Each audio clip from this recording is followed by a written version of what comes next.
Bueno, vamos a empezar. Señoras y señores, muy buenos días. Tienen cara de haber dedicado toda la noche a la reflexión sobre los temas de ayer.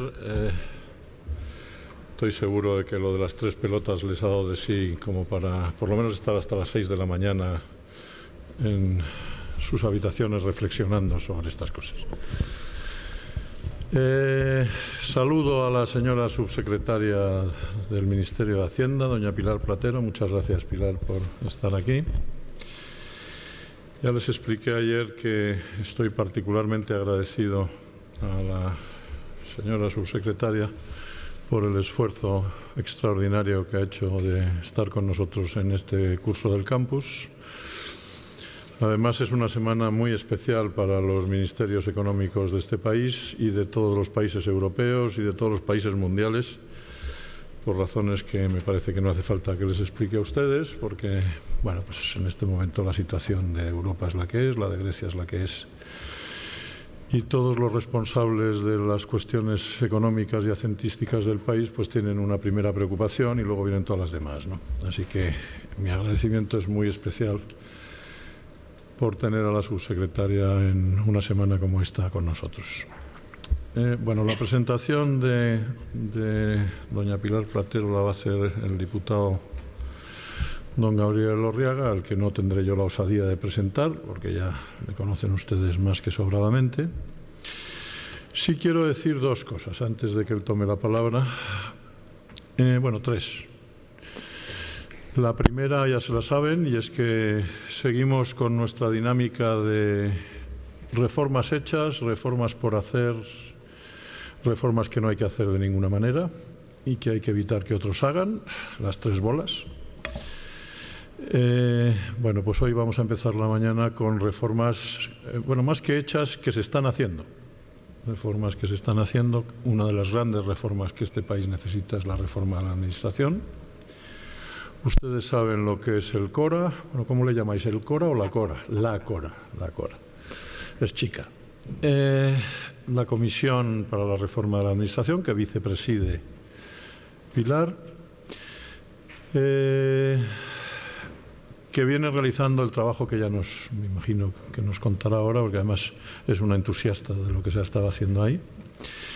Y que además en este final de legislatura tiene una coda muy especial y que además afecta a Gabriel Elorriaga en la medida en que, como sabéis, Gabriel Elorriaga es presidente de la Comisión de Hacienda y de Administraciones Públicas del Congreso, y en el Congreso se están tramitando en este momento 2 proyectos de ley muy importantes, que además sé que el Gobierno tiene toda la intención de que se aprueben antes de que termine la legislatura, que son, por un lado, el proyecto de ley de procedimiento administrativo, un nuevo proyecto entero de ley de procedimiento administrativo.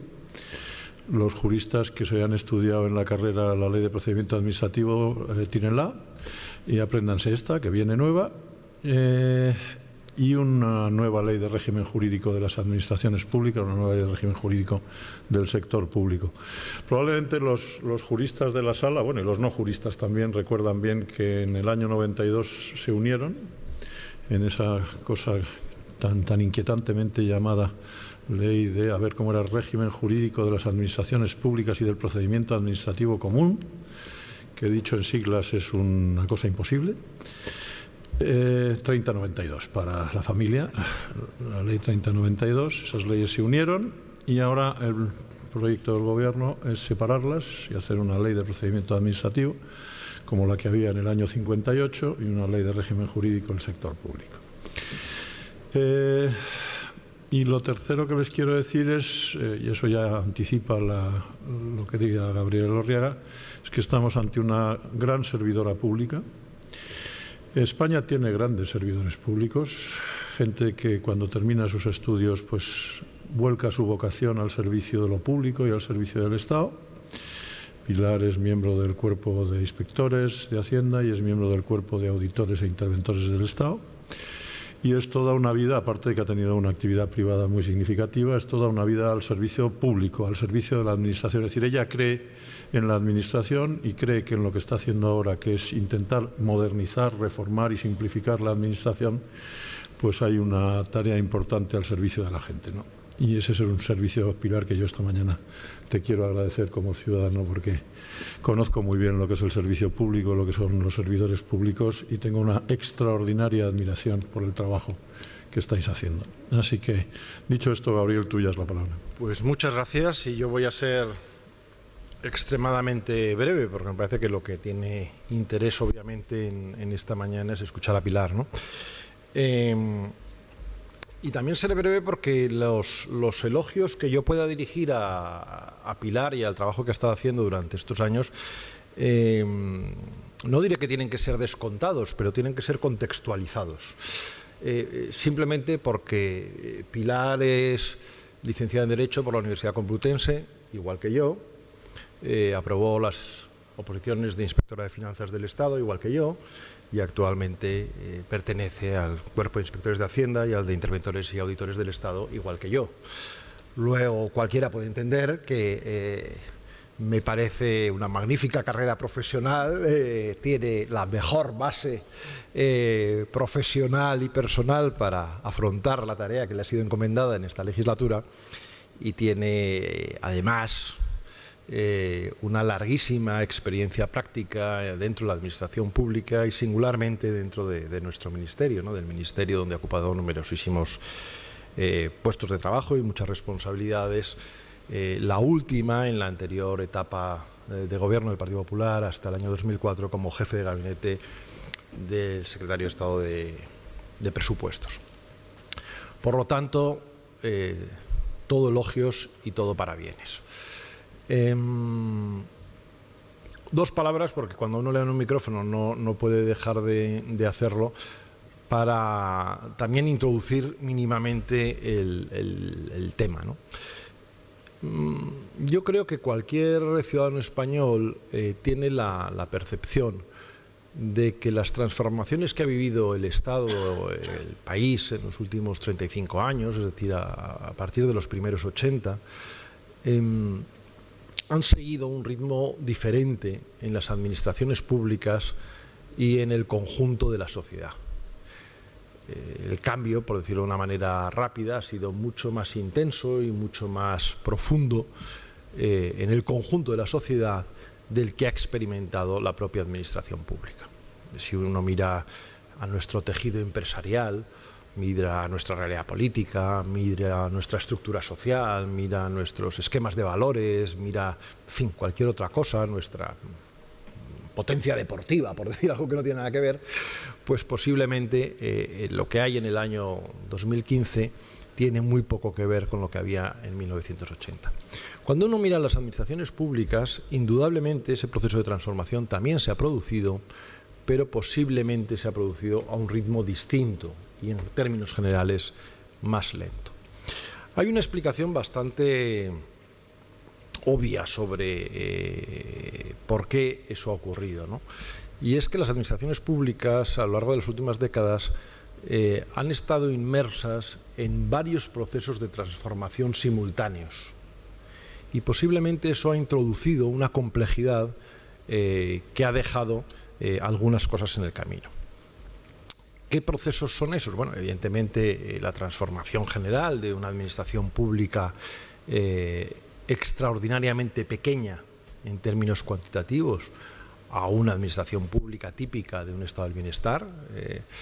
Conviene recordar que en 1978 España era uno de los países, si no el menor, creo recordar, de la OCDE con menor presión fiscal y con menor dimensión del sector público. Es decir, el sector público español era más pequeño, por poner un ejemplo, que el norteamericano, que un ejemplo de pequeño, o sea, no tenía absolutamente nada que ver con la dimensión de las administraciones públicas europeas, con las que por lo tanto, ahí durante prácticamente una década o poco más de una década, en los años 80, hasta mediados de los 90, se produce un crecimiento vertiginoso del tamaño de la administración pública, que está conectado pues con la universalización de determinados servicios públicos, de la sanidad, de la educación, pero también con la mejora en general de las dotaciones administrativas, y por tanto el primer efecto es el paso de una administración mínima, por decirlo de una manera, a una administración propia de un estado de bienestar. Pero al tiempo que se produce ese efecto, se produce un doble fenómeno de integración europea y de descentralización interna. Es decir, por un lado, inmediatamente se pone en marcha el proceso de integración a la Unión Europea con toda la transferencia de recursos y responsabilidades que eso supone, pero simultáneamente, a partir de la aprobación de la Constitución, se empieza un proceso de descentralización interna y, por lo tanto, de traslado de recursos y responsabilidades a niveles regionales o locales. Bueno, todo esto hecho a la vez, es decir, crecimiento muy significativo, integración en estructuras supranacionales o europeas, que no son exactamente supranacionales, y descentralización interna, evidentemente someten a las administraciones públicas, a sus procedimientos, a sus recursos humanos, en fin, a toda su estructura, a unas tensiones enormes que no siempre quedan bien resueltas.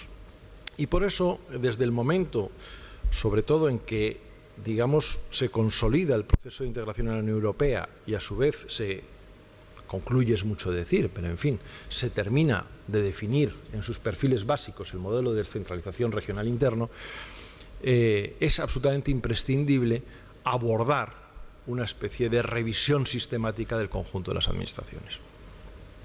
Esa idea yo creo que estaba claramente presente en el programa electoral del Partido Popular con el que se abordó el último proceso electoral, y es el encargo que claramente recibe el Gobierno y gestiona el Gobierno, como ahora nos explicará Pilar Platero. Es verdad que sobre los deseos de abordar una reforma sistemática del conjunto de la gestión de las administraciones públicas se impone, como en tantas otras áreas de gobierno durante los últimos años, una urgencia que condiciona en gran medida los procesos de reforma, que es la urgencia presupuestaria. Esto es relevante, pero quizá no tanto, y ahí me pesa, como probablemente le pese a Pilar, el casco de funcionario del Ministerio de Hacienda, ¿no? Probablemente es a partir del Ministerio de Hacienda, a partir del control del gasto, cómo mejor se pueden forzar determinados cambios que de otra forma son muy difíciles o sobre los que se presentan muchas resistencias organizativas.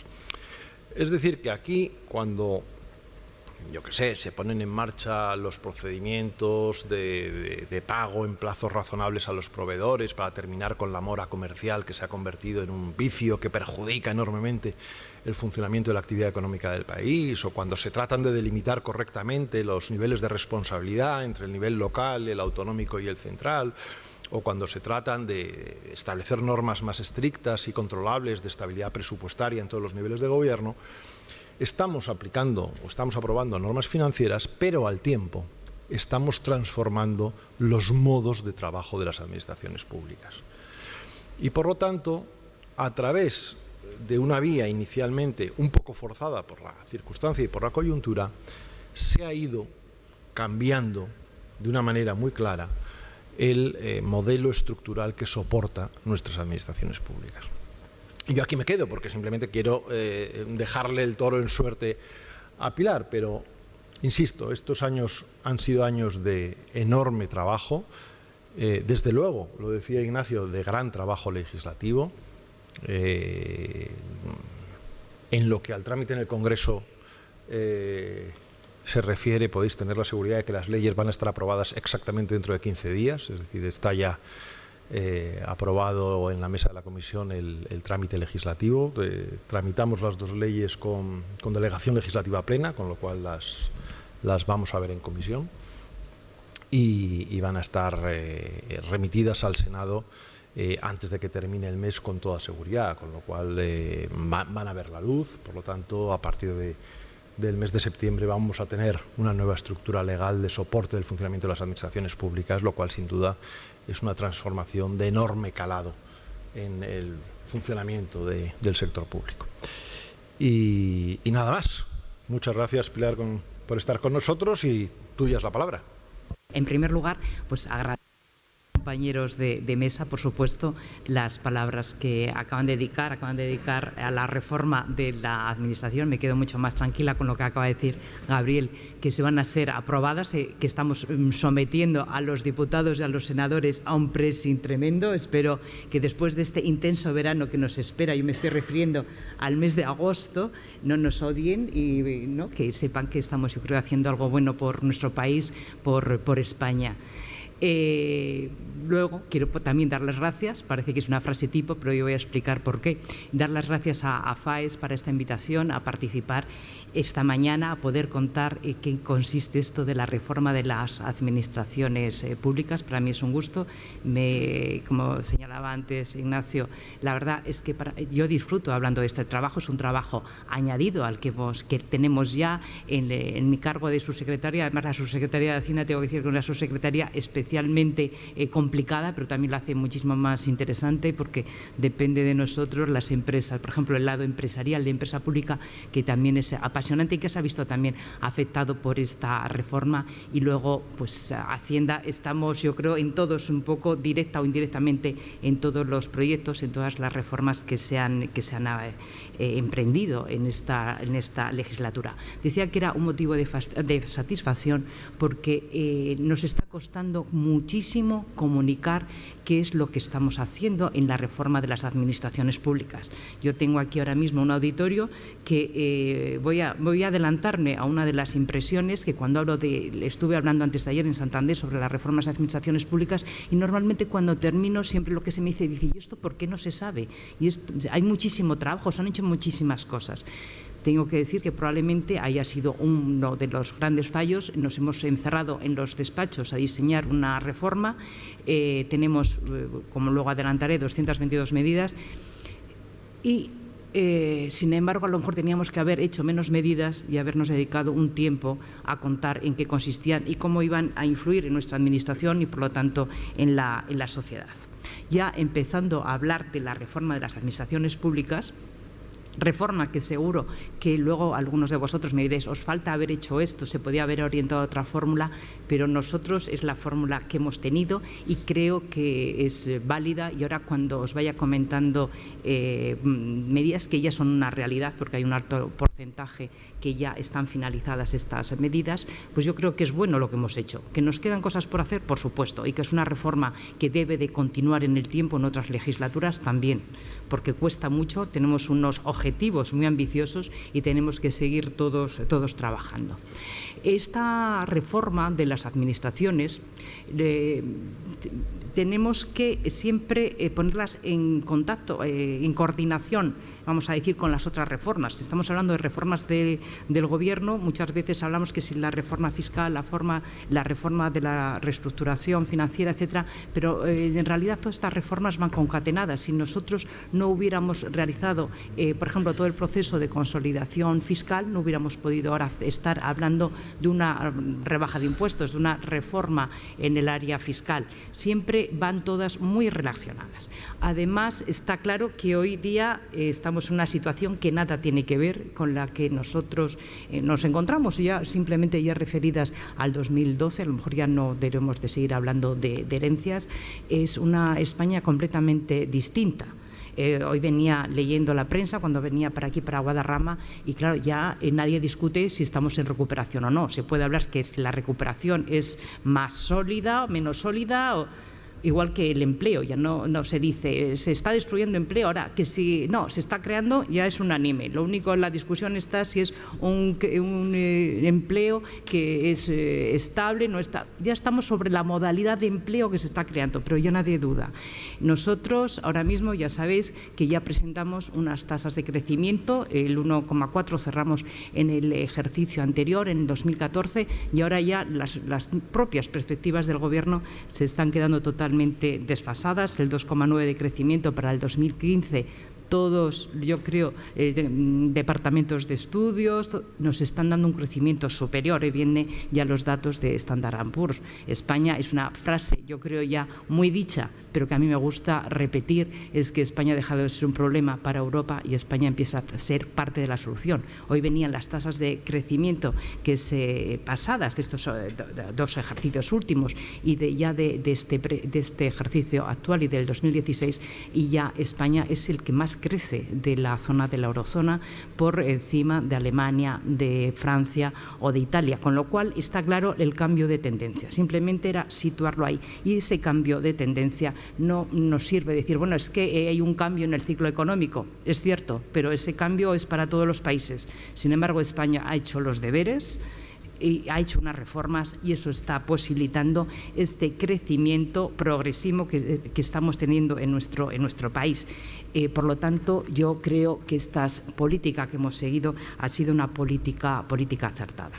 Cuando ya desde el 2012 la reforma de las administraciones, hay un hito que precisamente, como decía Ignacio, es la Comisión de Reforma de las Administraciones Públicas, a la que me voy a referir especialmente, pero las reformas de la Administración empezaron desde el primer momento, porque si hay algo más importante, que es todo el proceso de consolidación fiscal en la Administración Pública y cómo ha ido repercutiendo en las distintas administraciones, está clarísimo. Nosotros el déficit del 9,5%, ¿no?, con que cerramos, porque el cierre nos correspondió a nosotros, el ejercicio 2011, aunque no habíamos tenido responsabilidad. Tengo que recordar que cuando se llega al Gobierno se nos sigue diciendo que se cumple el objetivo de déficit entonces, que era de un 6%, cuando fuimos haciendo averiguaciones. Tengo que decir que tardamos unos días en que nos diesen el documento, ¿no?, en el que se establecía cuál era el déficit, que ya nos hablaban de un 8%, pero terminamos en el 9,5%, y cómo se cerró el año pasado en un 5,7%. Es decir, casi hemos rebajado ya 4 puntos el déficit. Nos queda muchísimo. Está hablando Gabriel Lorriaga de la otra época en la que yo estuve, del año 2000 al 2004, los 3 primeros años de asesora del ministro de Hacienda, del mismo ministro que tengo ahora mismo, y luego ya de directora de gabinete, y aquello lo dejamos en equilibrio presupuestario, en ese concepto que a lo mejor técnicamente no era bueno, porque hablábamos del déficit cero, me gusta recordarlo, ¿no? Había una cierta contradicción en la propia expresión, pero lo deja. Y ahora nuestra aspiración es, por supuesto, volver a ganar unas elecciones y que en la próxima legislatura alcancemos ese equilibrio presupuestario como nosotros lo dejamos en el año 2004. Sobre todo, esa reducción de déficit, en contra de lo que muchas veces se ha afirmado, no ha ido por el lado del ingreso, ha ido por el lado de gasto. En los 2 primeros ejercicios, las 2 terceras partes vinieron por reducción de gasto y una tercera por aumento de los ingresos. Reducción de gasto, que muchas veces se habla de que no, hay que seguir reduciendo gasto corriente. Los que tenemos ciertas responsabilidades en manejar un presupuesto, en mi caso el presupuesto del Ministerio de Hacienda, es complicadísimo. Nosotros ya ahora mismo, que estamos ya trabajando para la elaboración del presupuesto 2016, somos conscientes de las rigideces que tenemos. Nosotros ya, según ya sale el presupuesto, y ahora mismo, mejor dicho, el proyecto que estamos trabajando, pues ya vemos que ahora el 85% del presupuesto ya lo tenemos comprometido. El margen de maniobra es limitadísimo. ¿Por qué? Porque tenemos que afrontar todo lo que es la financiación de las comunidades autónomas, la financiación de las entidades locales, las propias transferencias que se realizan a la Seguridad Social, el pago de la deuda pública. Bueno, todos estos compromisos iniciales ya son un 85%, con lo cual ya el 15% se nos queda para realizar el pago de las nóminas de los empleados públicos y las otras políticas que tienen que realizar los distintos departamentos ministeriales. Ahí el gasto corriente es la partida más pequeña. Y ahora os voy a ir contando medidas y veréis cómo hemos incidido mucho en este gasto corriente, con lo cual ya cuando se habla, hay que seguir el gasto corriente, bueno, es que ya deberíamos queríamos entonces tocar otras políticas que procuran crecimiento económico, crecimiento para España, y la verdad es que a la hora de establecer las prioridades, que es como se debe de presupuestar, pues es complicado ya decir, bueno, vamos a financiar con cargo a gasto corriente, porque ya digo que hemos ido adelgazando muchísimo ese gasto corriente. Hablaba que según se llegó, se hicieron reformas, vamos a decir parciales, no presentadas como un proyecto de las administraciones. He hablado de la consolidación fiscal. Tenemos por el otro lado el empleo público. El empleo público hubo que congelar, ya se saben, los salarios. Se limitó también la incorporación de nuevos empleados públicos a las administraciones con una tasa de reposición en relación con las bajas, con las jubilaciones, etcétera, cero. No se incorporó nuevo personal, que eso también acarrea ahora uno de los problemas que tenemos en la administración, que es el envejecimiento de las plantillas. Somos optimistas, la oferta de empleo público de este año ya ha podido ser un poco más generosa. También había administraciones que tenían una duración de jornada de 35 horas semanales, nosotros lo aumentamos a los 37 horas y media. Hicimos un análisis que es muy curioso, y es que desde el primer trimestre de 2008 hasta el tercer trimestre de 2011 se produjo un incremento en el empleo público de 380.000 personas. Nosotros la reducción de empleo público, más o menos, ha sido este aumento, paliarlo, porque en la reducción de empleo público ha sido de 370.000. Son cifras bastante aproximadas, ¿no? Lo que quiere indicar es que hubo ahí un exceso en el empleo que a lo mejor no estaba, vamos a decir, debidamente justificado. No, porque la reducción que nosotros hemos hecho de 370.000 sobre todo incide en personas que realizaban labores, vamos a decir, administrativas, ¿no? Dentro de la burocracia de las administraciones. Apenas afectó al campo de la educación, de la sanidad, etcétera. Nosotros, ese ha sido el ajuste de plantilla que hemos hecho, que más o menos es la plantilla que nosotros dejamos en el año 2004. Ha habido también otra parte que ya se hizo en el mes de marzo de 2012, que fue empezar a tocar las estructuras que las que contábamos, racionalizar la estructura de nuestra administración. En este caso, el trabajo fue sobre todo en lo que es el Estado. Ya en el propio mes de marzo hubo un acuerdo de Consejo de Ministros que decidía la desaparición de 24 sociedades públicas y de 6 fundaciones. Pero yo aquí muchas veces hablamos de números, de ahorros, y siempre me gusta recalcar que, por ejemplo, está muy bien que decidiésemos porque viésemos que eran innecesarias, no es que tuviese un alto coste luego desde el punto de vista de funcionamiento, eran innecesarias estas sociedades.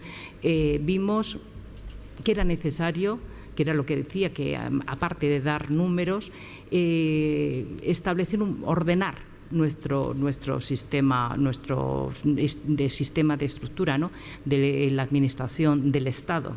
Y hubo ahí un decreto en el mes de marzo, que es muy importante, que ha tenido una gran repercusión en nuestra administración, es que decidimos que era necesario clasificar todas las entidades que teníamos en el Estado, dependiendo, claro está, de las distintas tipologías, si era una sociedad, si era una fundación, si era una entidad pública empresarial, y se hacía unas clasificaciones diferenciándose 3 grupos.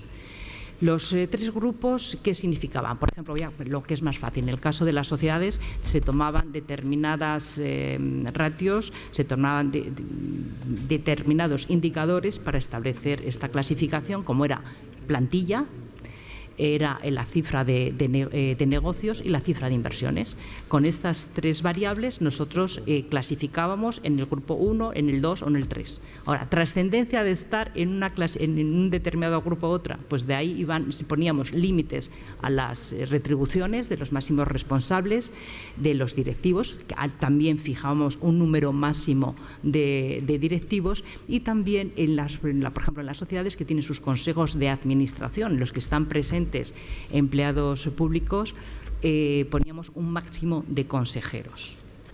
La traducción de estas medidas, aparte de racionalizar, hacer un examen de lo que teníamos, fueron ya siempre unido a una medida que era poner límite a las indemnizaciones por cese. Estábamos en aquel momento que se estaban produciendo distintos ceses. Por ejemplo, se tomó una decisión que si es un funcionario el que asume la presidencia de una sociedad y luego vuelve a su puesto porque tiene derecho, está en situación de servicios especiales, vuelve a su puesto, pues no tiene por derecho a ninguna indemnización. Sencillamente hay un momento de su carrera profesional que decide tener un puesto de responsabilidad en una sociedad pública, luego vuelve a su puesto, no hay ningún problema, no va a tener hora de qué voy a comer, en absoluto, lo tiene asegurado su puesto de trabajo, con lo cual en ese momento no tenía indemnización. Todas estas medidas que han supuesto, pues supusieron ya de entrada un ahorro de 20 millones. Sobre todo, voy a llamar la atención que es un ahorro a lo mejor de los más pequeños, pero lo que señalaba anteriormente, la reducción de los consejeros, ¿no?, en las sociedades. Bueno, es que tengo que decir que eliminamos 264 consejeros. Yo creo que en algunos sitios se daba la paradoja, en algunas sociedades, que había más miembros del Consejo de Administración que plantilla. Con lo cual, claro, voy a traducir, ser miembro de un consejo de administración, si no eres alto cargo, porque los altos cargos no cobran en los consejos de administración, es una clase de retribución, pero desde luego totalmente ineficiente de cara a la sociedad pública de la que se trataba. Lo que estoy diciendo, cómo una sociedad puede aguantar tener más miembros en el consejo de administración que empleados. Una situación bastante absurda.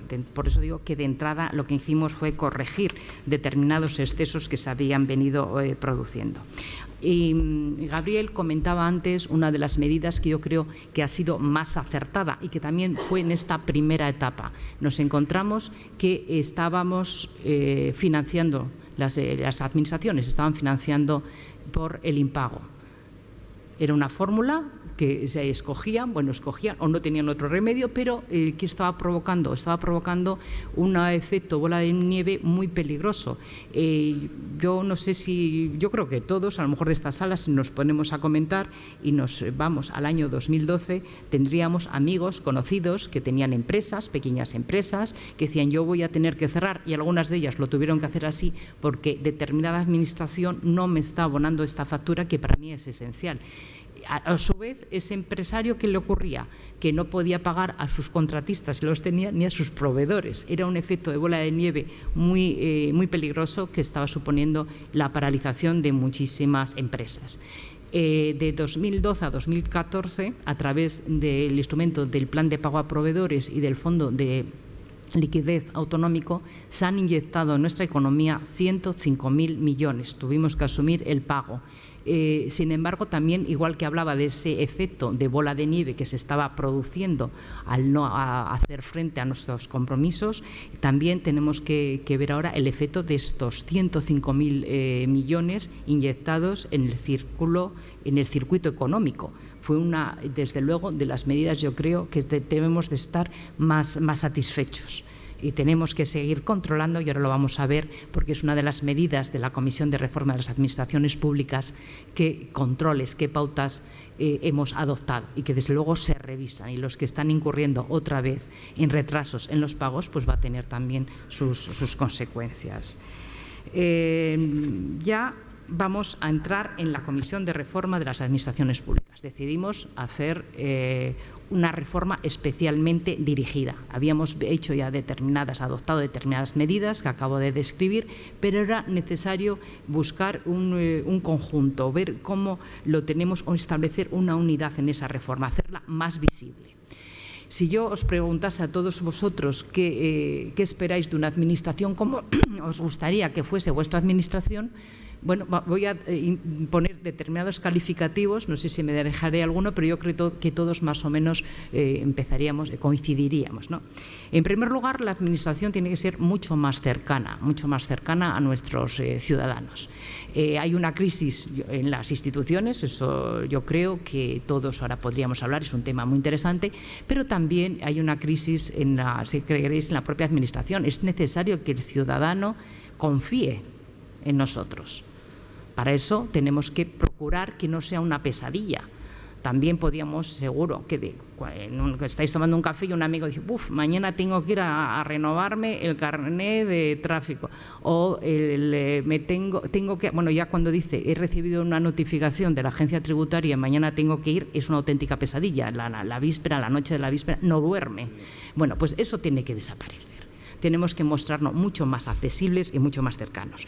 Por supuesto, mucho más ágiles. Evitar trámites que muchas veces son innecesarios, evitar esos trámites y luego potenciar.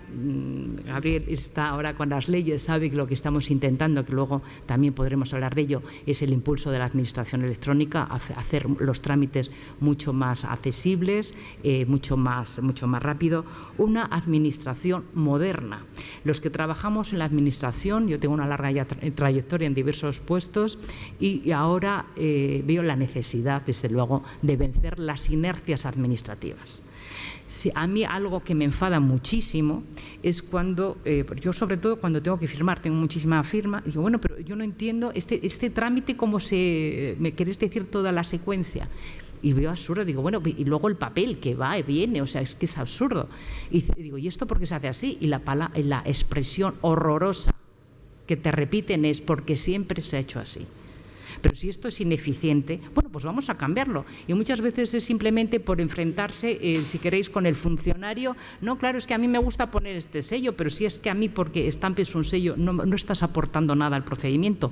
Esa administración moderna tiene que huir de esas prácticas administrativas totalmente ineficientes. Tenemos que ser, por supuesto, transparente. Transparente ya empieza a ser, yo creo que ahora todo tiene que ser transparente y cuando se repite tanto una expresión, pues va perdiendo, si queréis, eficacia y va perdiendo valor, pero está clarísimo que la administración tiene un cliente claro, un cliente que por supuesto, claro, le financia sus servicios y le paga a través vía de impuestos. Tenemos que saber decirle a ese cliente en qué nos estamos nosotros gastando su dinero, que se recordan todos los años y decirle cómo le estamos prestando ese servicio que espera de nosotros. Tenemos que dar cuenta al ciudadano, eso está clarísimo. La administración debe de ser ejemplar. Sobre todo se ve muy claro en mi departamento, en el de Hacienda. Nosotros tenemos que cumplir con nuestros compromisos. Un compromiso claro que antes os mencionaba es pagar en tiempo y forma. Tenemos que pagar, por ejemplo, yo creo que es un caso que es muy visible, ¿no? Tenemos que cumplir los compromisos con los ciudadanos, porque luego, desde el punto de vista del Ministerio de Hacienda, ¿cómo tú vas a exigir al ciudadano que pague los impuestos si tú eres el primero que estás incumpliendo también tus obligaciones? Ser eficiente desde el punto de vista, ahora mismo yo creo que además nos hemos visto obligados a las circunstancias, las crisis también tienen su lado bueno, y es que nos hemos obligado a tener que administrar con menos recursos, pero intentando incluso hacer más de lo que se venía haciendo, que no se viese afectado el servicio que estábamos prestando a los ciudadanos. Tenemos que ser, igual que un empresario, tenemos que dar un buen uso a los recursos con los que tenemos, siempre al menor coste posible, ser eficientes. Debemos también de procurar una administración sin grasa, que se quede solo el músculo que necesita la administración. Todo lo que sea innecesario lo debemos de ir arrinconando. Y luego, por supuesto, que no se produzcan duplicidades en las administraciones. Muchas veces el ciudadano no sabe muy bien la competencia que la tiene, si es del ayuntamiento, si es de la comunidad autónoma o si es del Estado. Eso lo trasladamos a los impuestos y si un ayuntamiento en un momento sube el IBI, lo está subiendo Montoro, no lo está subiendo el ayuntamiento. Hay cierta confusión, siempre todo lo que sea de impuestos se nos achaca a la administración central, al ministro de Hacienda de turno, siempre somos nosotros. El ciudadano, para nosotros a lo mejor lo tenemos como muy claro, pero el ciudadano de la calle no distingue ni las competencias ni... Entonces, hay, yo creo, una frase que la hemos venido repitiendo esta legislatura y a mí me gusta decirla de forma inversa. Se dice, una administración, una competencia. Digo, no, lo que hay que hacer es una competencia que solo la venga a desempeñar una administración. Porque lo que no podemos es, las distintas administraciones, estar dedicando recursos a lo mismo. Es totalmente ineficiente esta forma de trabajar. Tenemos que tener claro cada uno qué es lo que tiene que hacer y dedicarnos a cumplirlo como nos lo está demandando el ciudadano, la sociedad. Con todo este planteamiento ya me voy a octubre del 2012. En octubre de 2012 se crea la Comisión de Reforma de las Administraciones Públicas. Y ahí, con estos objetivos de lograr esa administración que os acabo de describir, nos ponemos a trabajar, analizamos también cómo debemos de hacerlo y decidimos que podemos simultanear determinados pasos. Hay muchos que decían, bueno, esto se nos acercaron muchísimas consultoras, por supuesto, a echarnos una mano. Nosotros la primera cosa que tuvimos clarísima es que los que mejor conocen a la Administración son los funcionarios, y los funcionarios saben perfectamente qué es lo que deberíamos, cuál puede ser la solución.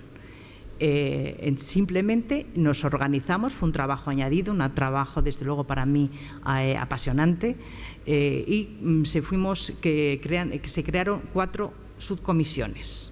Nos las dividimos, ahí tengo que nombrar al presidente de la comisión, a Jaime Pérez Renovales, que me ha dejado viuda, como él dice, al frente de la reforma, de la cual, como decía antes Ignacio, soy la vicepresidenta, pero sí, nombramos responsables de las 4 subcomisiones, que también dimos muchas vueltas a ver qué subcomisiones teníamos que crear. Pues hay una subcomisión de duplicidades, que lo acabo de mencionar, hacer un examen de todas las duplicidades que se producían incluso dentro del propio Estado y si no con otras administraciones, sobre todo lo enfocamos a las comunidades autónomas. Una subcomisión de administración institucional, seguir incidiendo en lo que os decía anteriormente, y como ya decidimos, según llegamos, eliminamos 24 sociedades, 6 fundaciones, pues hacer un buen repaso de lo que deberíamos de seguir eliminando dentro de las estructuras de la propia administración del Estado.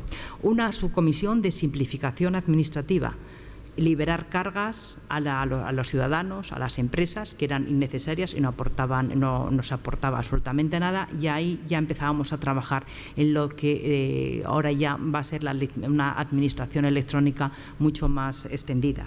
Otra subcomisión fue la de gestión de servicios y medios comunes. Era necesario ver lo que estábamos haciendo cada uno, si podíamos establecer economías de escala, aunar determinadas actuaciones que veníamos haciendo en los distintos ministerios y dar la oportunidad también de que se adhiriesen a determinadas medidas, que luego las voy a pasar a mencionar, que se adhiriesen las comunidades autónomas y los ayuntamientos.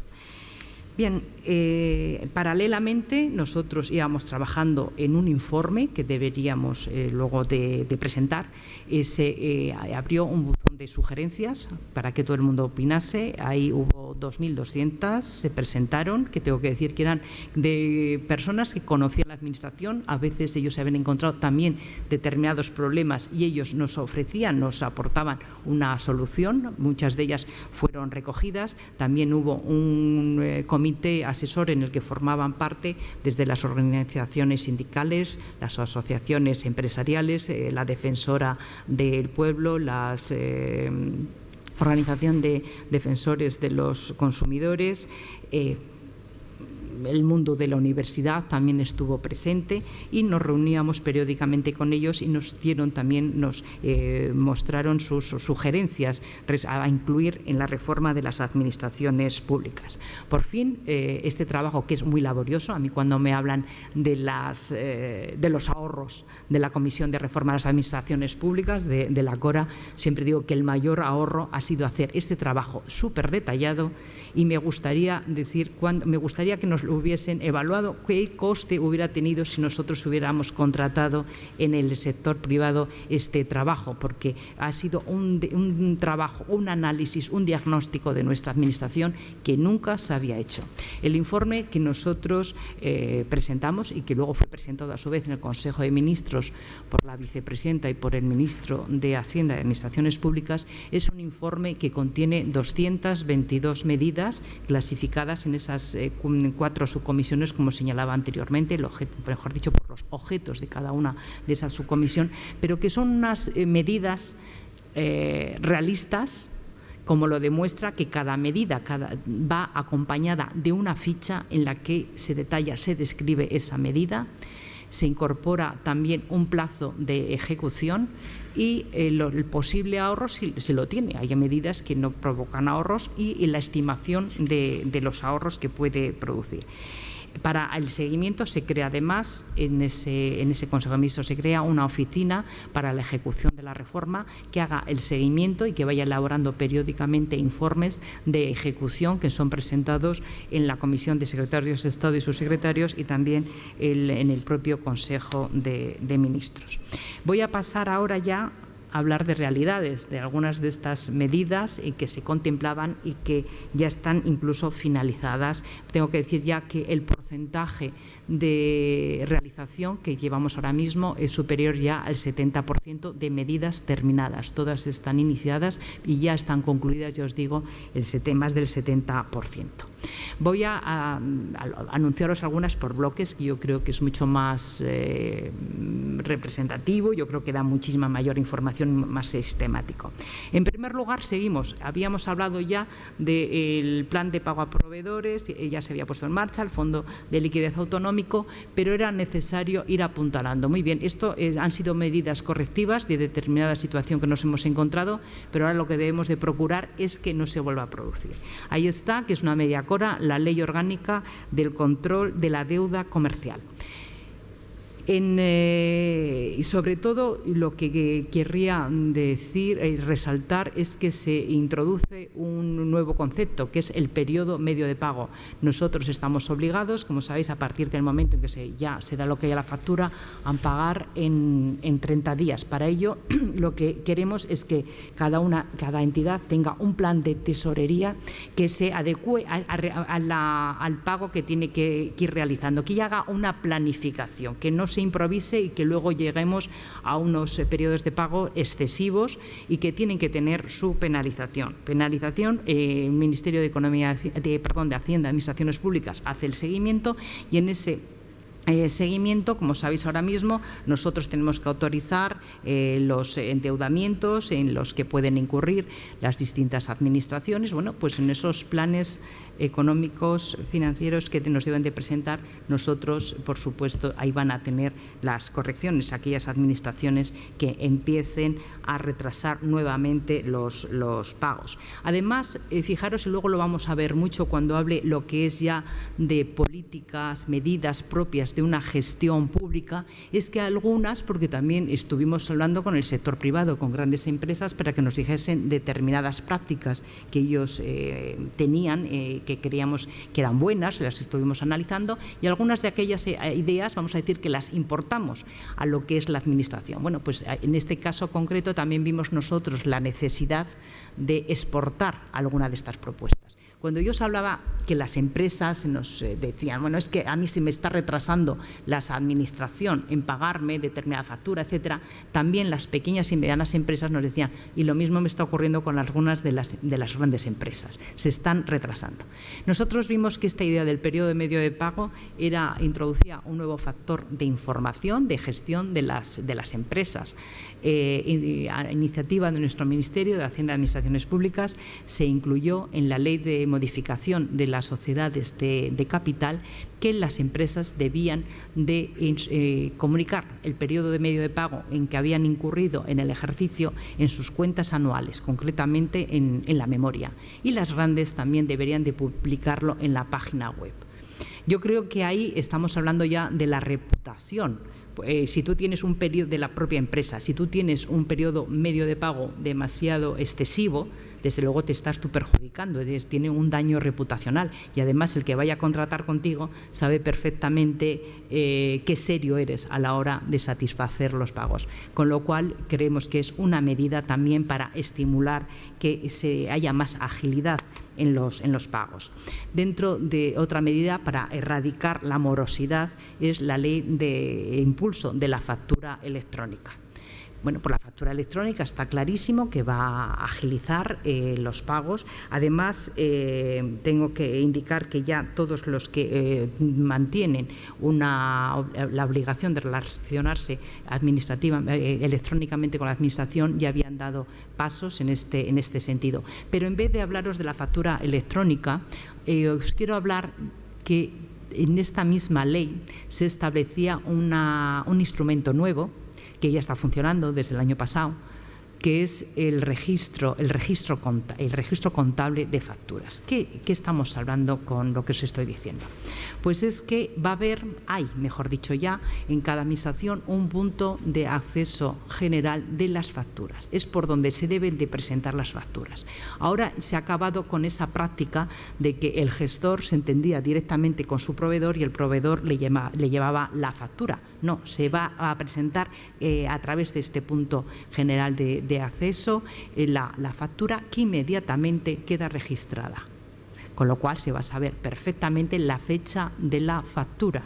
De cara a una morosidad por parte de la Administración, sabéis que hay derecho a cobrar unos intereses por la demora en el pago, muy bien, ahí además va a dar de forma fehaciente. Pero aquí lo más importante que es que desde el primer momento el proveedor va a tener una prueba de yo he presentado mi factura.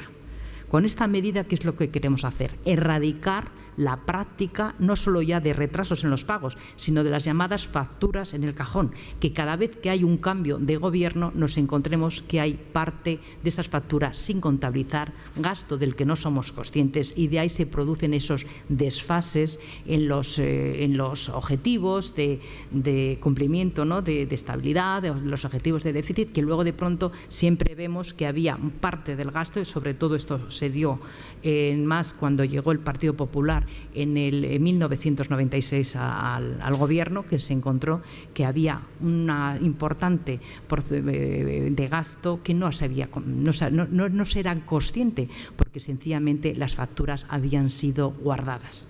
Es otra mal práctica en las administraciones que intentamos erradicar con este instrumento del registro contable, que es más desconocido. Se habla más de factura electrónica y por eso os lo quería decir. En Cora también hay medidas, por supuesto, de cara a las empresas, especialmente a la pequeña y mediana empresa. Se ha querido crear los puntos de atención al emprendedor, los PAE, que es donde él se puede dirigir a que le informen de todos los trámites que tiene que haber para la creación de una empresa, que se le pueden resolver las dudas que se le puedan ir presentando. Y luego, por ejemplo, hay otras medidas también de eliminación de licencias municipales para desarrollar determinadas actividades.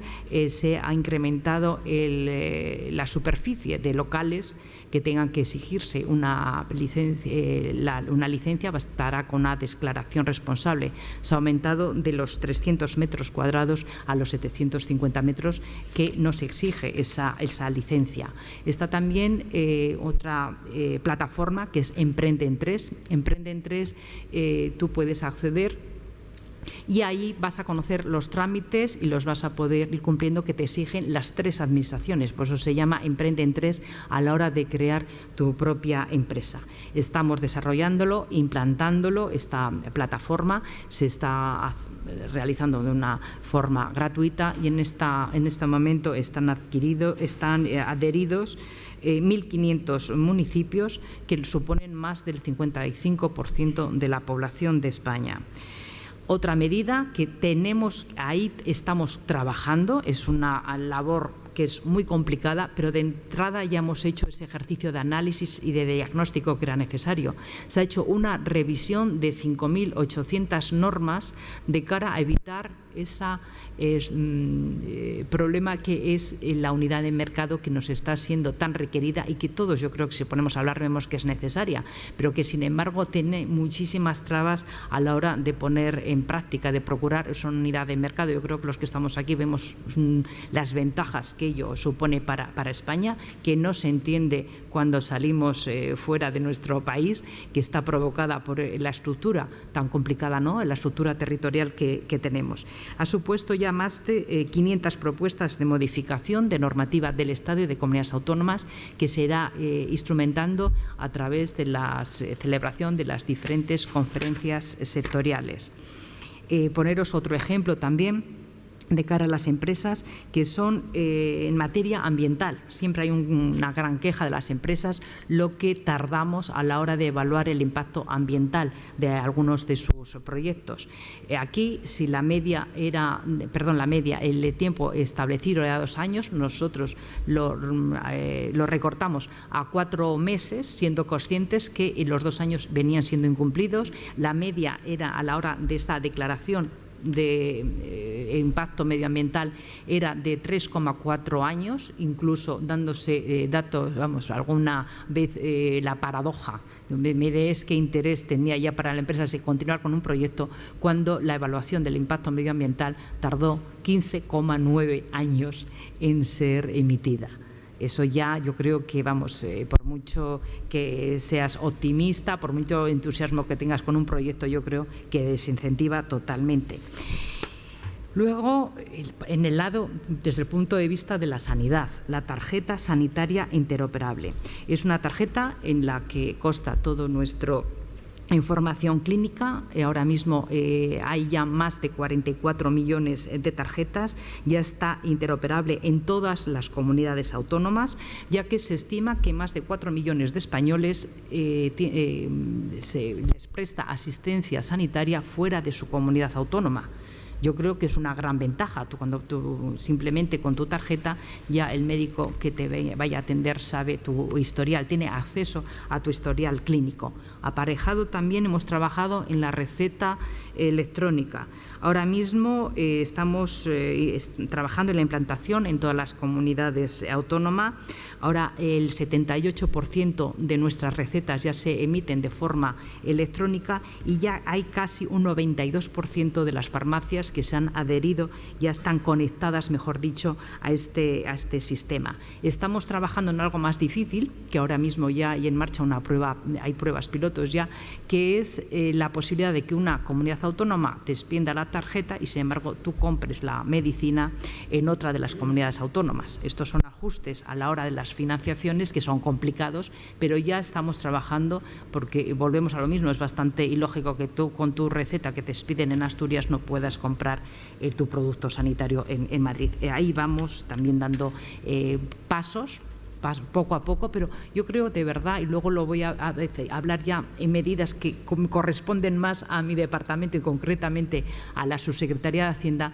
Yo siempre digo que si tú presentas un buen producto a otra administración, porque está claro que siempre se dice, bueno, es que esto de evitar duplicidades es voluntario por parte de las comunidades autónomas, pero yo siempre digo que si les presentas un buen producto, te lo compran. Yo luego os voy a dar casos muy concretos. También hemos avanzado muchísimo en las citas previas, esas colas que había antes en la administración, que estamos tratando, por supuesto, de erradicar. Ahora ya todos, cuando hay que acudir a una oficina de empleo, a la jefatura de tráfico, ya vemos que simplemente por internet o por teléfono podemos concertar esa cita. Podría hablar del caso de la agencia tributaria. Yo no sé si ahora habéis tenido la experiencia de llamar, ¿no?, para que al servicio de cita previa para hacer la declaración, por ejemplo, ¿no? Es mucho más fácil. Hemos tratado ya en el desarrollo de servicios electrónicos. Un gran paso que es muy complejo, porque cada uno somos como muy celosos de nuestro ministerio, de nuestras competencias, y lo de poner en común nos cuesta, que es una mejor estrategia de las TIC, de las nuevas tecnologías. Ahí hemos nombrado un CIO que se ocupa con todo su equipo de una planificación, de una coordinación y gestión centralizada de CPDs y software. Era absurdo, porque vamos a tener alquilados nuestros CPDs y podemos tenerlos todos conjuntamente, siempre será muchísimo mejor. Y ver también, por ejemplo, os voy a contar, he hablado del software, cuando se unen el Ministerio de Hacienda y el Ministerio, que entonces era Política Territorial, que ahora por eso es Hacienda y Administraciones Públicas, tuvimos grandes problemas, porque es que nuestros distintos sistemas eran incompatibles. Hemos tenido que hacer ahí una inversión. Tú no podías conectar desde el correo electrónico con el otro ministerio, aplicaciones, que no eran compatibles entre sí. Eso en la administración no puede ser, es una total ineficiencia. Tenemos que procurar tener todos los mismos sistemas. Esto es una labor que tiene por delante el TIC. El tablón edictal ya se aprobó, creo que recordar que fue hace en 2 consejos de ministros, y es que tú puedas acceder al BOE y tengas todas las notificaciones va a haber un apartado específico en el BOE que ya se ha creado para que tú puedas acceder a todas las notificaciones, no tengas que ir al tablón del Ayuntamiento, de la Comunidad Autónoma, del Estado.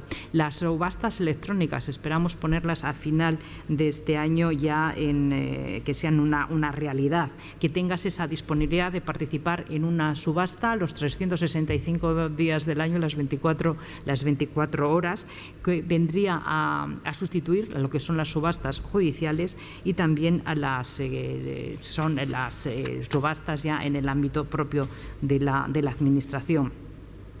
Estamos por ya los certificados de estar al corriente de las obligaciones de la seguridad social, de las obligaciones tributarias que tanto necesitan nuestros empresarios a la hora de acceder a una subvención, a un contrato con la administración, pues ya son una realidad, se puede obtener por vía electrónica.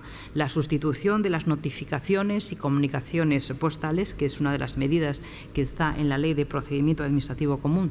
Tenemos que darnos cuenta que, por ejemplo, una notificación tradicional, porque el correo tradicional tiene un coste para la Administración de 2,55 €. Una notificación por vía electrónica tiene el coste de 3 céntimos. Por ahí tendremos que ir, que así luego, cuando hablemos un poquito más de las leyes, voy a hacer yo la crítica que os está a vosotros ahora mismo ocurriendo, y os voy a decir un poco por qué camino, cuál hemos buscado la solución. Hay un dato que ayer se publicaba también, de la utilización de los medios electrónicos, que es ahora la campaña de renta. La estimación es que va a haber más de 19 millones de declaraciones y que el 80% ya se están presentando por Internet. Con lo cual vamos entrando todos poco a poco en esta nueva administración. Voy a hablaros ya de algunas de las mías directamente, y yo creo que ahí lo vamos a ver, que yo creo que además son cuando yo hablo, vamos hacia un nuevo modelo de gestión pública, son de sentido común. Ya veréis cómo esto no se había hecho antes. Bueno, pues en primer lugar, yo en la subsecretaría depende la Dirección General de Patrimonio del Estado. Patrimonio del Estado tiene ahí los bienes, porque claro, nosotros tenemos también nuestro patrimonio inmobiliario, tanto de carácter urbano, rural, etcétera. Tenemos muchísimos bienes. En primer lugar, sí, había un inventario, pero era necesario, había datos esenciales para poder adoptar medidas de racionalización que carecíamos, como eran las superficies.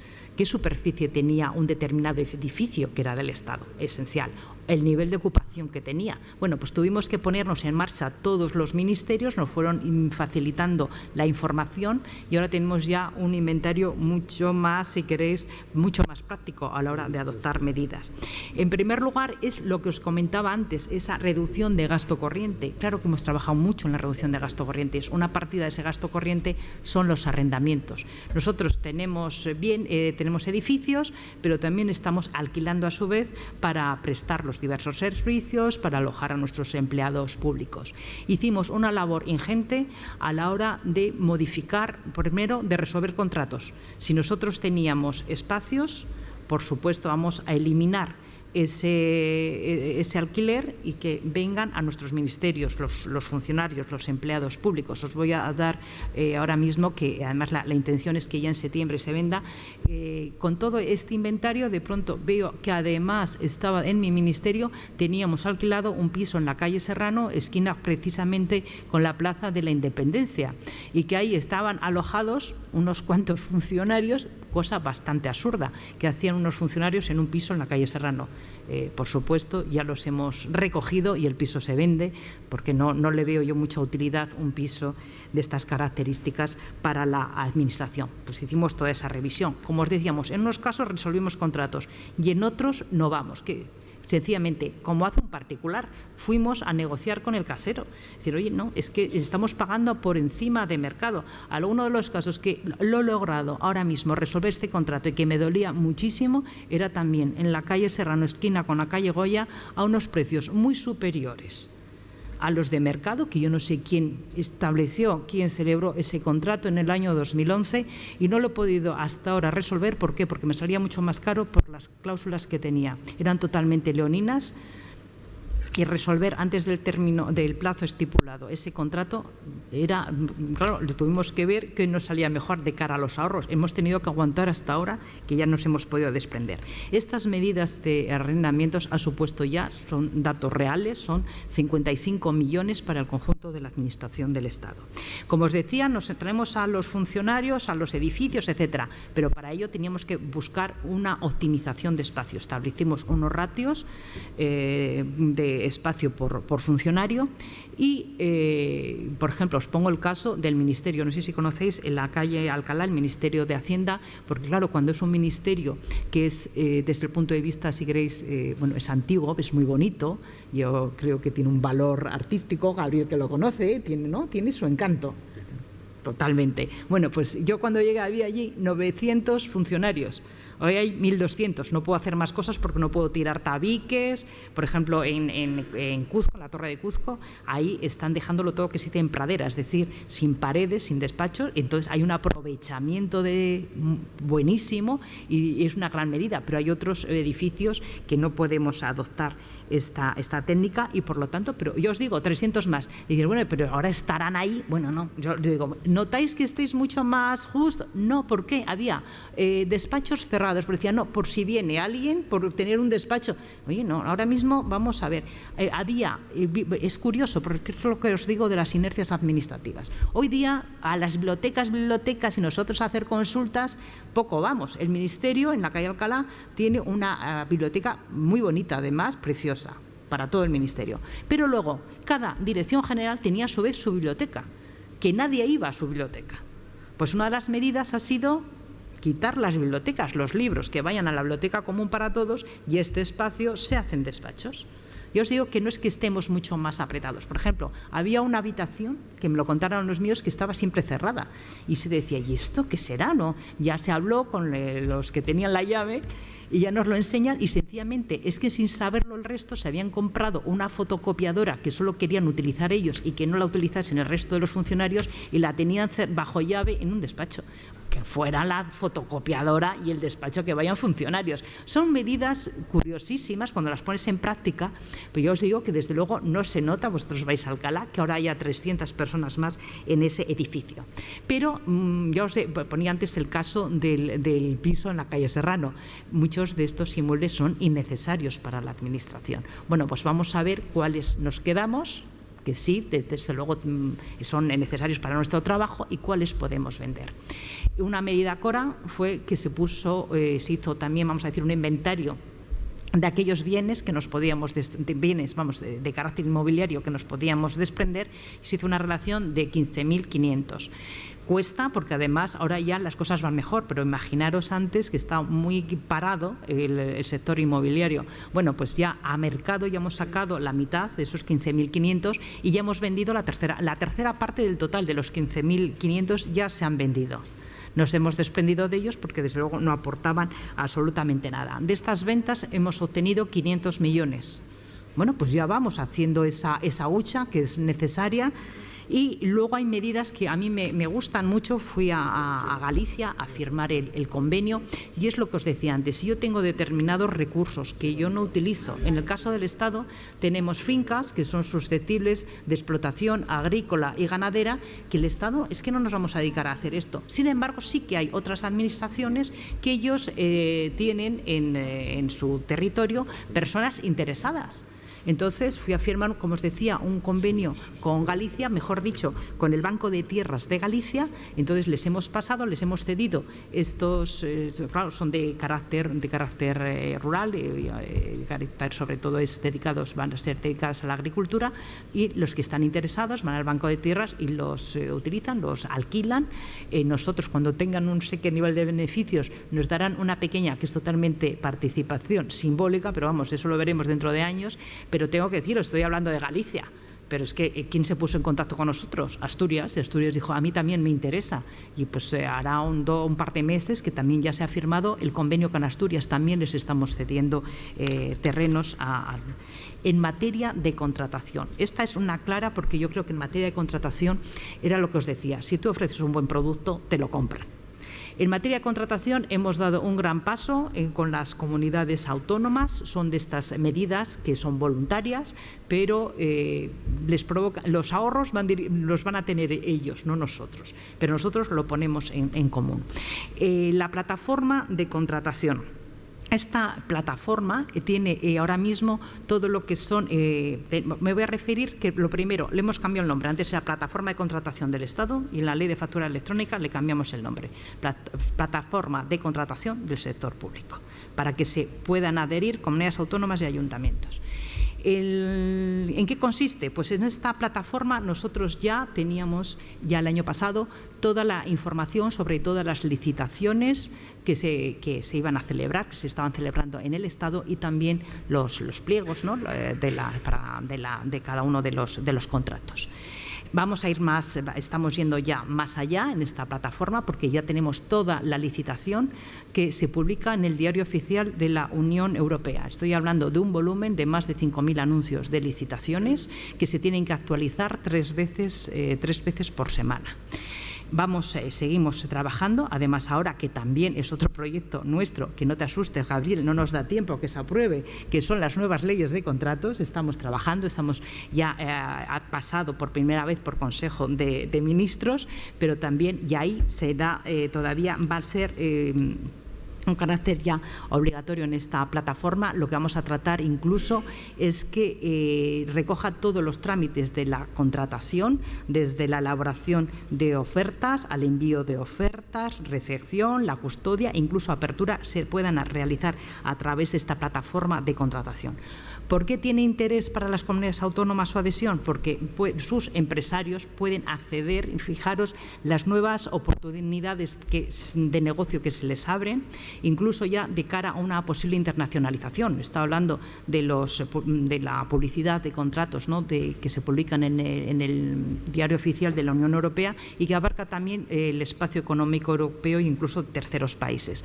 Simplemente con entrar en esta plataforma vas a tener toda la información. ¿Cómo dices tú a tus empresarios que no te quieres adherir a esta plataforma? Con lo potente que es, vamos, como instrumento económico, es muy potente. Entonces, ahora mismo hay dos fases. Una primera fase que es interconexión de las distintas plataformas que hay en comunidades autónomas y en el Estado. Tengo que decir que grandes ayuntamientos como el Ayuntamiento de Madrid ya también se ha adherido. Y la segunda ya sería la integración de plataformas. Como os decía, nosotros, Estado, hemos ofrecido esta plataforma y nosotros estamos asumiendo el mantenimiento de la plataforma. El cálculo que tenemos es que en el momento que lográsemos la total integración de todas las plataformas sería 10 millones de ahorro, pero 10 millones que son de las comunidades autónomas, no van a ser del Estado.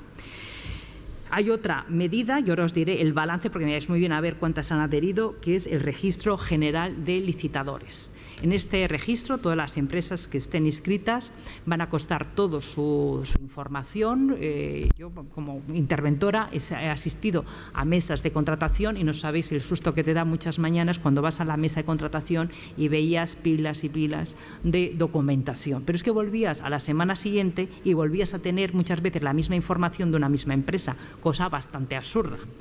Y además muchas de ellas pues tenían que pasar para presentarse a ese concurso por el notario, con lo cual incurrían en costes porque les tenía que dar una copia autentificada de las escrituras de constitución, por ejemplo. Bueno, pues todo eso se elimina con que tú estés actualizado en el registro de licitadores, con tú tengas tu perfil empresario en ese registro, es válido. Registro que se va a ver, es una parte de la transposición de directiva de contratación en las nuevas leyes de contratos, que también va a tener eficacia fuera del territorio nacional. De cara a la Unión Europea te va a servir un certificado que expide automáticamente ese registro al que se va a poder acceder en toda Europa, y verán un certificado en inglés que desde luego estás cumpliendo con una serie de requisitos. Bueno, pues todo esto se ha contado, el director de Patrimonio se fue a visitar todas las comunidades autónomas, lo estuve informando yo en el grupo de trabajo del Consejo de Política Fiscal y Financiera, y cuál es ahora mismo el balance. El proceso, tengo que decir que primero nos autoriza a nosotros el Consejo de Ministros para celebrar un convenio con las comunidades autónomas, y claro, vamos al Consejo de Ministros cuando ya tenemos la labor realizada de habernos puesto de acuerdo en los términos del convenio, pues ya tenemos firmadas, mejor dicho, pasadas por Consejo de Ministros, porque falta ya la firma, pero que es meramente trámite, y os digo que ya estamos todos de acuerdo. Tenemos ya con 13 comunidades autónomas y con las ciudades autónomas de Ceuta y Melilla. Ya lo tenemos. Como veis, son medidas totalmente prácticas y que interesan a las comunidades autónomas. Y las comunidades autónomas que vosotros podéis estar pensando, seguro que no han firmado, con una de ellas ya está firmado y con la otra vamos a firmar en los próximos días. La clasificación de contratistas, otro trámite más que tenían nuestros empresarios para poder contratar con la Administración. Esa clasificación, lo que decía, que tenía la suficiente capacidad técnica para realizar un determinado contrato. Si tú contabas con esa clasificación, simplemente presentabas el papel. Pero, bueno, pues era una traba que veíamos, ¿no? En los próximos días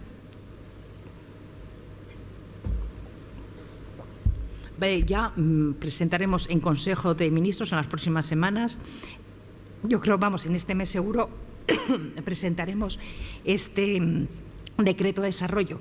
Pero ya lo que está por ley es que para los contratos de servicios no va a hacer falta ninguna clasificación, va simplemente de declaraciones responsables, y lo que son en contratos de obras solo para aquellas superiores a 500.000 euros. Hay una medida que provocaba gran escepticismo, que ya es una realidad. Os voy a decir que en esa ficha Cora que os decía, los plazos de implantación a nosotros nos daban que obtener, a lo mejor, lograr un contrato centralizado en este año 2015. Ahora os voy a decir el balance que ya tenemos. Y es una medida que ya os digo es una realidad y que tienes que vencer esas inercias administrativas que yo os decía. Es una medida que afecta a la Administración General del Estado y en algunos casos, que luego os diré, también se pueden adherir comunidades autónomas y ayuntamientos. ¿Por qué hay que vencer esa inercia? Porque, en primer lugar, retiramos la competencia a los ministerios y a todos los organismos, entidades, etcétera, adscritos a los mismos, se la retiramos, y además en uno de los casos nos traemos el crédito, vamos a decir. Entonces, que ya retires competencias y que retires presupuesto a un ministerio cuesta. A la hora de la contratación centralizada, lo que hay detrás es un trabajo inmenso, porque tú a la hora de centralizar un contrato has tenido que ver qué necesidades se estaba cubriendo, si era necesario o no era necesario, porque esto nos sucede un poco igual que cuando presupuestas. Si no hay un buen control, lo único es, bueno, ¿qué me están diciendo? ¿Que hay que aumentar un 2 o un 0? Y lo haces automáticamente sobre el presupuesto del año anterior. No, tú lo que tienes que ir es partida por partida si es necesario. Es lo mismo que te pasa en un contrato. Estas necesidades lo he contratado, si queréis, lo he sobrecontratado, que muchas veces ocurre, porque los cálculos no han sido fidedignos, puedo hacer una restricción o, al contrario, tengo mayores necesidades. Ese trabajo lo hemos tenido que realizar nosotros, que aquí quería conducir. Los que sepáis de presupuestos, en lo que siempre se habla presupuestación base cero, que es como una entelequia y que nunca se puede realizar, es decir, hacer un análisis de necesidades necesidades y cumplir y dotarles del presupuesto necesarios para poder satisfacerlas. Eso hemos hecho también en esta contratación de paso. Nos ha costado muchísimo porque había materias en las que nosotros no somos especialistas. Se está haciendo en una dirección general que hemos creado dentro de la subsecretaría, y ahora ya sí que me vas a decir, ya están creando una dirección general más. Sí, se ha creado la dirección general, pero los efectivos son los de la subsecretaría. Era necesario por cuestiones de tramitaciones, etcétera, y nosotros hemos contado también con los ministerios. Si tú centralizabas el contrato de servicios postales, pues nos hemos ido a hablar con el Ministerio de Fomento, que nos digan ellos cómo teníamos que elaborar los pliegos. Si hemos contratado, por ejemplo, el servicio suministro de electricidad, pues nos hemos ido al Ministerio de Industria, de Energía y Turismo a que nos lo contacte. Agencias de viajes, nos hemos ido con el departamento, con la Secretaría de Estado de Turismo. Lleva muchísimo trabajo detrás. Nos hemos prestado a pedir informe, que siempre es complicado, con la CNMC, con la Comisión Nacional de Mercados y Competencia. Oye, queremos que nos veáis nuestro contrato, a ver qué pegas y si le podéis sacar, si lo podemos mejorar. Nos hemos reunido con las asociaciones de cada uno de los ramos según, claro, afectase el contrato. Pues hay muchísimo trabajo atrás. ¿Balance que tenemos ahora mismo? Pues lo primero es que hay dos modalidades, lo que os decía yo antes, acuerdos marco. Los acuerdos marco es que de los cuales ya os aviso que ya hemos firmado 7 acuerdos marcos, y es en estos acuerdos marcos de contratación lo que nosotros hacemos es fijar unas condiciones mínimas y unos precios máximos. Luego, cada uno, ya partiendo de esta primera negociación que nosotros no hemos hecho y hemos seleccionado un número de empresas, ellos ya contratan y vuelven a obtener, si queréis, mejores precios. Pero es sencillamente lo que estamos haciendo, es lo que podemos hacer incluso en una economía doméstica. Lo que estamos haciendo es agregando demanda. Nosotros, al ser más, conseguimos mejores precios para todos. Y luego ya lo que es un contrato centralizado, tal cual un contrato, que es lo que os decía yo antes, que tenemos nosotros el crédito en el Ministerio, y nosotros somos los que, si queréis, gestionamos luego el servicio que nos van a prestar las distintas empresas adjudicatarias. Aquí era lo que os decía antes, me vais a decir, bueno, ¿y las pequeñas y medianas empresas? Si estamos agregando demanda, van a tenerlo mucho más complicado el poder acceder a la contratación con la Administración. Hemos establecido, además es una cosa también que ya en las nuevas leyes de contratos ya está puesta, que es que intentar siempre desagregar el objeto del contrato en lotes, de forma que haya muchas más oportunidades y haya algunos lotes, si podemos orientarlos más a la pequeña y mediana empresa, lo hacemos. Igual que yo ahora estoy recordando el contrato de limpieza, logramos diferenciar 11 lotes. Y luego uno de ellos, por ejemplo, lo podemos decir que está, por supuesto, permitido por ley, y también lo estamos garantizando en las nuevas leyes de contratos, y es que uno de los lotes fueran a los centros especiales de empleo, que son aquellos que tienen un porcentaje de plantilla que tratan de, creo que recordar que es el 30%, que se tratan de discapacitados. Ese lote fue para ellos. Pequeñas y medianas empresas, al poder dividir simplemente por situación de los edificios tantos lotes, pudieron acceder pequeñas y medianas empresas. Hubo varios que resultaron adjudicatarias de algún lote en este contrato. Por supuesto, luego establecer ventajas, que se nos dijese también algo ya a la hora de presentar pliegos de forma anticipada, si iban a subcontratar, qué nivel de subcontratación iban a tener las pequeñas y medianas empresas en esos contratos, que también se ha valorado, y por supuesto fomentar la creación de UTEs. De esta modalidad ya tenemos suscritos 9 contratos, la limpieza, las telecomunicaciones, los servicios postales, la seguridad, agencias de viaje, etcétera. Yo creo que esto era impensable. Yo hace, 3 años nos dicen que vamos a poder hacer esto en la Administración. Es lo que os decía antes. Por ejemplo, nosotros en las charlas con las grandes empresas españolas, ellos tenían ya un central de compras. Lo hemos nosotros importado a nuestra estructura. Al final de este ejercicio nosotros estaremos manejando, claro, ya hasta las cifras. A mí los míos siempre digo, bueno, me podía redondear porque yo luego no recuerdo estas cifras al detalle, pero creo que también dan mayor credibilidad. A 31 de diciembre estaremos manejando un volumen de contratación de 3.786 millones de euros, con un ahorro que ya parte de este ahorro es real, porque ya está licitado, y otros son estimación de lo que todavía nos queda por licitar, que son de 415 millones. Pero a la vez, en forma paralela a este trabajo, el Ministerio de Sanidad también ha estado trabajando en una central de compras de productos farmacéuticos. Y ahí ya se ha producido ya un ahorro de 135 millones. Si los unimos a los 415, esta nueva política de gestión incorporada a la Administración nos están dando unos ahorros de 550 millones. Todo esto es el gasto corriente que yo os decía antes. Estamos consiguiendo ahorros en gasto corriente.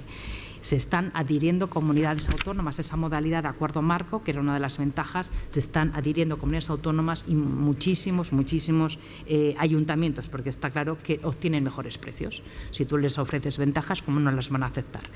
Y luego ya, para finalizar, y no me voy a extender, las nuevas leyes de procedimiento, como señalábamos, de administrativo común y la nueva ley del régimen jurídico del sector público. Nosotros creemos que hemos hecho cosas buenas, y que tienen que tener vocación de permanencia. Hemos intentado, a través de estas leyes, garantizar que vamos a continuar por esta vía. Es por eso que creíamos conveniente y por eso decíamos, hemos pedido a los diputados, a los senadores, por favor, que se aprueben en esta legislatura para que el camino que ya hemos iniciado continúe. Vamos a continuar. Yo estoy segura que se van a ganar las elecciones y que vamos a estar. Pero ya hemos marcado el trabajo a los que van a seguirnos, ¿no? Ya no van a tener que volver a hacer este análisis, ahí tienen en el análisis, y van a tener también la cobertura legal para que se continúe en esta línea que hemos ido marcando. La ley de procedimiento administrativo, lo que hacemos es potenciar, como os decía, la administración electrónica. Tenemos que ir a una administración sin papel, que esté accesible a la administración las 24 horas del día, de forma que tú puedas conectar. Se puedan incluso hacer apoderamientos sin coste, que es siempre en los tratos con la administración es algo que encarece. Procedimientos administrativos express, rebajas, igual que lo tenemos ahora mismo ya por el pronto pago, vamos a decir inmediato, en las multas de tráfico, por lo queremos llevar también a otras sanciones en parte de la administración. Y ya por parte de la ley de procedimiento. La ley del régimen jurídico, solamente voy a incidir en una de las cosas que ya os decía antes. Si hablaba de 24 sociedades que nosotros eliminamos, hablamos de 6 fundaciones, luego siguió en Cora en esta inercia que ya de supresión, ya teníamos el análisis hecho, hemos tocado entre fusiones, absorciones, etcétera, 105 sociedades, y nuestro objetivo de cara a las fundaciones es que nosotros nos encontramos en el ámbito estatal, 54 fundaciones estatales, y las vamos a dejar en 27, es decir, una reducción del 47%. Esto ya son medidas adoptadas. Pero, ¿qué era la consecuencia que sacamos de esta labor que habíamos hecho? Que en nuestro país era muy fácil crear una sociedad pública y qué difícil era disolverla, extinguirla. Complicadísimo. Os doy un dato que ahora ya vamos a emprender. Estamos ahora ya todavía con la sociedad Rumasa, pero cuando hablo de Rumasa me refiero a la primera Rumasa. Bueno, pues todavía tenemos una sociedad que está liquidando. Entonces, claro, ya vamos a poner punto y final y vamos a crear solo una empresa, porque yo hablo de Rumasa, pero otras que están en liquidación, luego cada una, no es que se ha quedado sociedad en liquidación, no, que haya solo un organismo dedicado a las liquidaciones, con lo cual, pues economías de escala, está perfectamente especializado en esa materia y que se ocupe de todas estas. Pero quería deciros que la ley del régimen jurídico hemos querido corregir lo que habíamos detectado. A partir de ahora, crear una sociedad, crear otra otra modalidad, otra tipología de entidad pública, va a ser muy difícil. Se va a tener que justificar, nos va a tener que decir que no hay ninguna otra que esté realizando el mismo objetivo que ahora pretende realizar ella. Va a haber un registro de entidades, ya está en marcha. Cada uno teníamos, por un lado, el del Estado, otro el de las comunidades autónomas, otro de los ayuntamientos. Tengo que decir que las entidades territoriales también han hecho un gran esfuerzo. Entre los dos han eliminado 2.000 entidades en sus administraciones, que era algo que también hay que reconocer. En este ámbito también se ha trabajado muchísimo. Va a haber un registro único, de forma que cada vez que llega un gobierno empieza a hacer un inventario de entidades. No, ese inventario ya lo tenemos ahí. Como digo, se va a tener que justificar la creación, y a lo largo de su vida va a haber un control de eficacia a ser realizado por el Ministerio el que esté adscrito esa entidad, y por parte del Ministerio de Hacienda va a haber una evaluación, una supervisión continua. Es decir, tiene que ser sostenible desde un punto de vista económico, si no, no nos va a servir. Por eso os decía que queremos lo que ya habíamos detectado, llevarlo a la práctica y poner esas cortapisas y facilitar, por ejemplo, a la hora de hemos encontrado este problema de disolver determinadas sociedades de determinadas entidades, nos exigía que lo hiciéramos mediante ley. Bueno, pues nosotros, a través de esta nueva ley del régimen jurídico, vamos a posibilitar que simplemente por un decreto se puedan extinguir. Creemos que es muchísimo más ágil.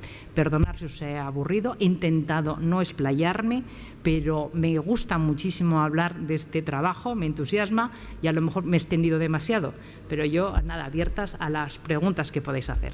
Bien.